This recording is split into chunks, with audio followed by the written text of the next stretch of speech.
Good evening, viewers.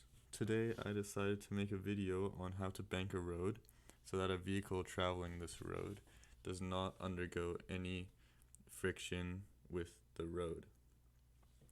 So, what this has to do with circular motion is that if you have a banked road and it still goes in a curve that travels the path of a circle, then the um, the vehicle will still have a centripetal force on it. That's my car. So we have an angle theta, which is the angle of the banked road.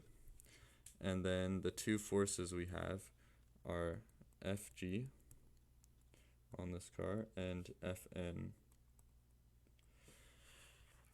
So if we want to find theta, then what we have to do is first split up our Fn into its components, which are Fn, and also this angle right here that is on the car with Fn is actually the same as the angle down here, and it is kind of complicated to explain why, so I'll just leave it at that.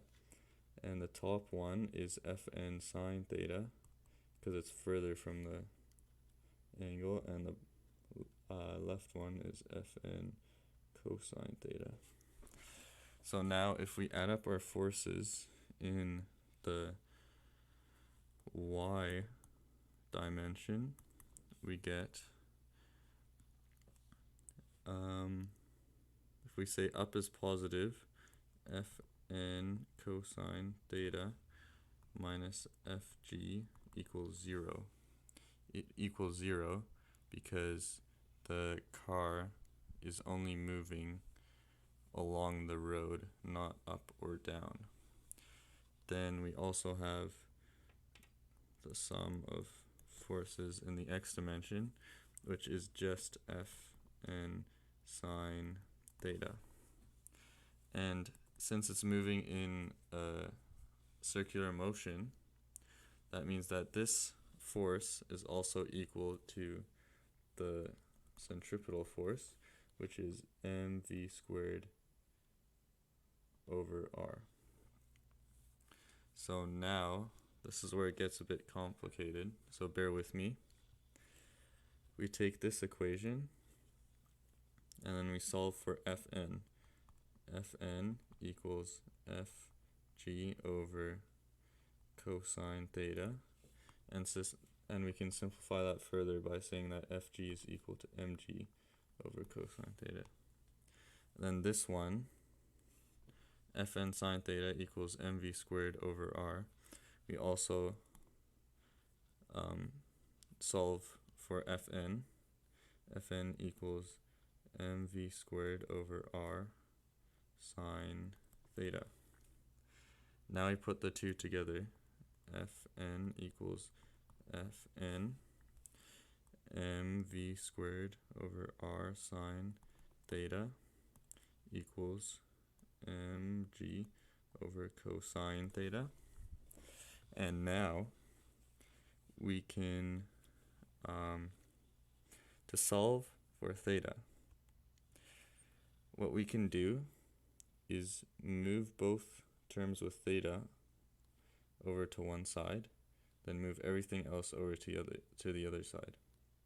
So we have mv squared over r, and we also divide by mg, m's cancel out, equals times sine theta on that side, so sine theta over cosine theta. And we also know that sine theta over cosine theta is equal to tan theta. So this is tan theta equals v squared over r g equals arc, theta equals arc tan of v squared over rg. And that's how you find the angle of a banked road. So now let's hop into the question. If a curve with a radius of 60 meters is properly banked for a car traveling at 60 kilometers an hour, what is the minimum coefficient of static friction for a car not to skid when traveling at 90 kilometers an hour? So notice we have our speeds in kilometers per hour, so we should change that into meters per second. And we do that by dividing by 3.6. So 60 divided by 3.6 is 16.6 repeating meters per second, and then 90 kilometers per hour equals 25 meters per second. Now that we have this, we can start by drawing our diagram, and it's the same as before, like this. Theta, there's a car, and then an Fn and an Fg, and yeah, if we look at the question, there's also an FF, but we want to start by finding, since we know it's perfectly banked for a car traveling at 60 kilometers an hour, then we can use that to first find the theta and then look for what the coefficient of friction is after we have that information. So let's start by considering we're in a car moving at 60 kilometers an hour, or 16.6 meters per second, and then we have Fn sine theta, Fn cosine theta, and let's do the same thing as before, or actually can just piggyback off of our previous work and then take this formula and then just solve for theta, because I don't need to reprove this whole thing again for you guys. V squared over RG, right? Yeah. So equals arctan V squared. We're moving at 60 kilometers an hour, so 16 16.6 meters per second squared over RG, 60 meters times 9.8 meters per second squared. Then just put that in your calculator and you should get 25.29 degrees. Now that we're finished that, we move on to the hard part. So the question asks, what is the minimum coefficient of static friction? So now we're assuming that there is also a friction force on the car when we're driving at 90 kilometers an hour. So here's the car, and we still have our Fn and our Fg,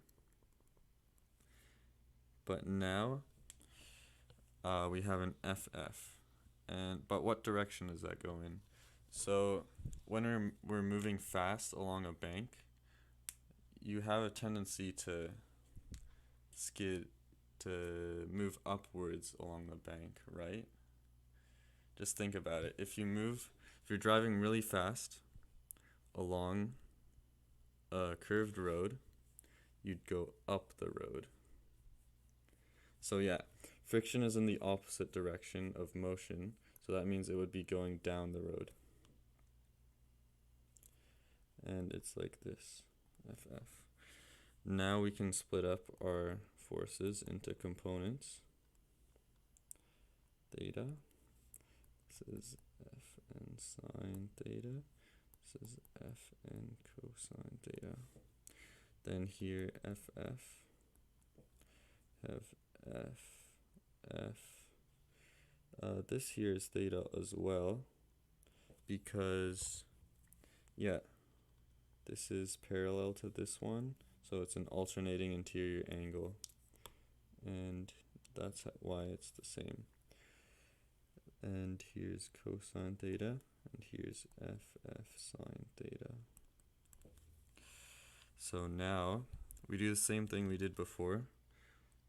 Sigma fx equals, this time it's fn sine theta plus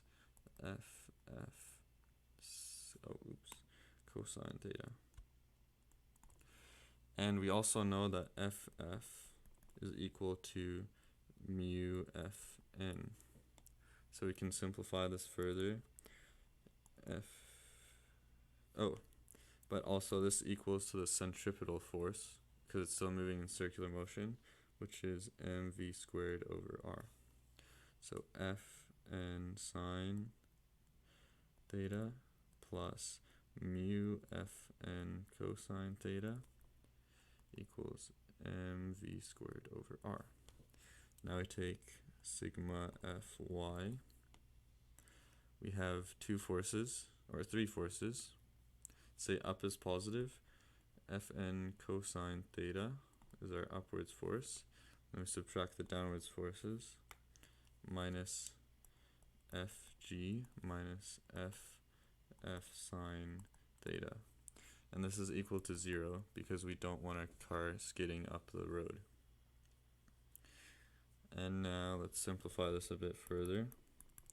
Fn cosine theta, you can change fg into mg, and ff into mu fn sine theta equals 0. Now we have a system with the variables we don't have ff anymore in these final versions. We don't know mu, we know theta, we know g, we know m, or we don't know m, but that cancels out later. So we don't know mu or fn, but we know v, r, g, so mu and fn are our two variables, and we're looking for mu, so we want to get rid of fn, so we can start by isolating that variable. So if we factor out the fn from this, then we get fn times sine theta plus mu cosine theta equals mv squared over r. Then we get fn is equal to mv squared over r times sine theta plus mu cosine theta. And then with this equation here, you take the terms with fn on one side, mu fn sine theta, and then we move the mg to the other side. Then I forgot the cosine theta. Here, I'll just write it in. And we get fn times cosine theta minus mu sine theta equals mg.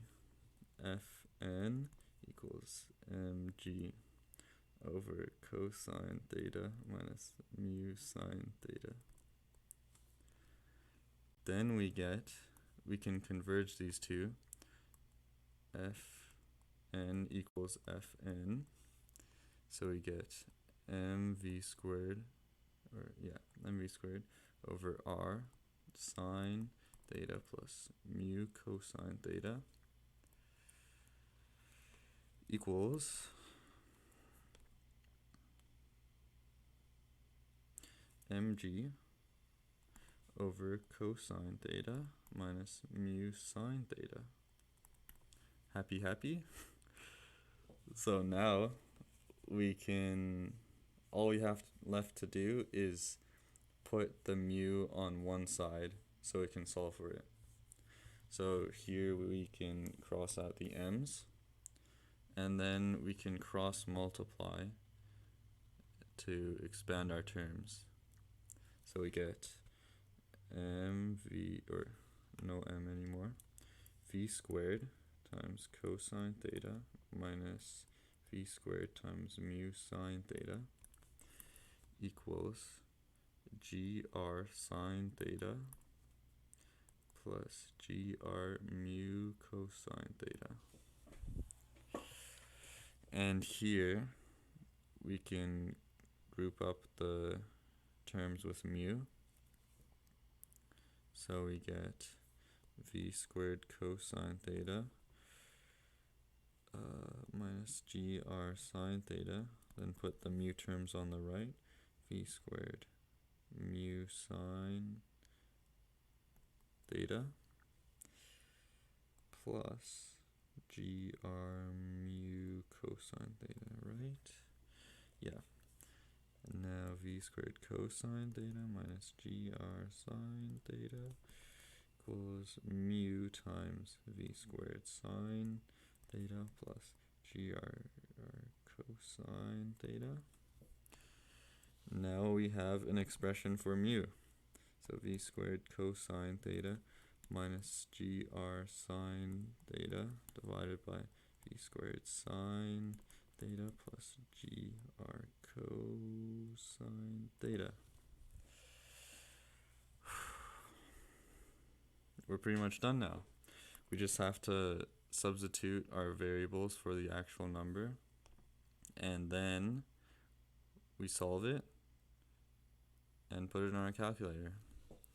So v, right now we're moving at 90 kilometers an hour, which is 25 meters per second squared, times cosine of 25.29 minus 9.8 g times r, which is 60 meters, times sine of 25.29 divided by 25 meters per second squared times sine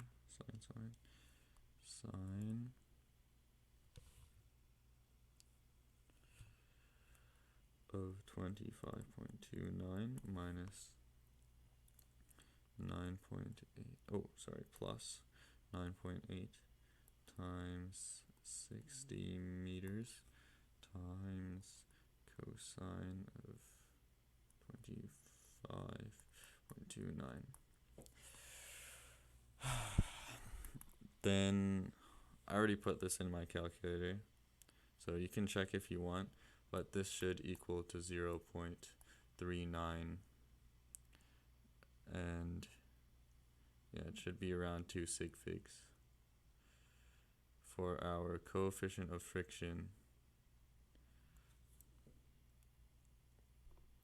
So it's a lot of work, but if you just take it step by step, you should be able to get there if you see this question on a test. Thanks for watching.